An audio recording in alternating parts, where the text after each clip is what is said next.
Students, हम लोग कर रहे हैं मॉडल्स। मैंने पिछली वीडियो में मॉडल्स के कुछ और वर्ड्स को लिया था, जैसे कि मे, माइट, कैन, कुड में क्या फ़र्क है। और आज मैंने लिया है आपके लिए should, must, ought to and have to. अब क्या है कि शुड का मतलब भी होता है चाहिए, मस्ट का मतलब भी होता है चाहिए, ought to का मतलब भी होता है चाहिए और हैव टू का मतलब भी चाहिए।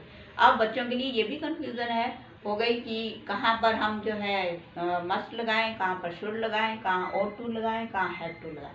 तो आज मैं आपको क्लियर करती हूँ। पहला वर्ड मैंने लिया शुड। शुड का मतलब भी है चाहिए। तो चाहिए का मतलब क्या है कि ये हमने सिर्फ जब हमने किसी को एडवाइस करना है, और अक्सर तुमने देखा होगा टीचर्स पेरेंट्स एडवाइस करते रहते हैं कि बच्चों ये करना चाहिए, you should respect your teacher, you should respect your parents, you should do this, you should work hard. तो लेकिन बच्चे सुनते हैं नहीं सुनते हैं।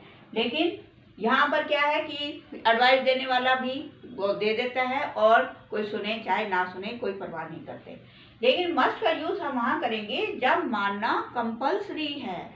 मीन्स कि जैसे यहाँ लिखा हुआ मैंने you must pay your income tax. तो अब अगर आप इनकम टैक्स नहीं दोगे तो ये आपको पता होना चाहिए फिर क्या होगा। तो कहने का मतलब क्या है कि जहाँ पर मानना जरूरी है। एक और एग्जांपल मैं देती हूँ, you must follow the traffic rules. आप ट्रैफिक रूल्स नहीं मानोगे तो एक्सीडेंट हो सकता है, पुलिस पकड़ सकती है, कोई भी मिस हैपनिंग हो सकती है। लेकिन जब मानना जरूरी हो तो हम मस्ट का यूज़ करते हैं, जैसे you must follow the traffic rules.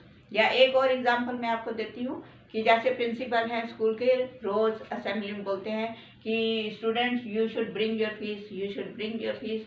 बच्चे लाते हैं नहीं लाते हैं, लेकिन एक दिन जब वो ये बोलते हैं कि you must bring your fees otherwise you will not allowed to sit in the exams, तो स्टूडेंट्स फटाफट लाते हैं। तो यहाँ पर क्या है कि जब वो काम हमारे लिए करना जरूरी है तो हम मस्ट का यूज़ करेंगे। नेक्स्ट वर्ड है हमारा ought to। ought to में क्या है, इसका भी मतलब चाहिए होता है। लेकिन यहाँ पर क्या है कि जब फिल इन द ब्लैंक्स ऐसे दिया हुआ है कि you dash to help the poor. अब स्टूडेंट्स क्या है, इसको जब पढ़ेंगे तो वो बोलेंगे चलो तुम्हें गरीबों की सहायता करनी चाहिए, चलो कंपल्सरी तो नहीं है, वो फटाफट शुड पे जाएंगे। लेकिन जब वहाँ पर टू लिखा हो तो फिर शुड का यूज़ नहीं होता। शुड और मस्ट के साथ कभी भी टू का यूज़ नहीं होता। तो जब वहाँ पर टू लिखा हुआ है और उसकी सेंस भी चाहिए में है तो तुम फिर ought to का यूज़ करोगे, you ought to help the poor. Next word है हमारा हैव टू।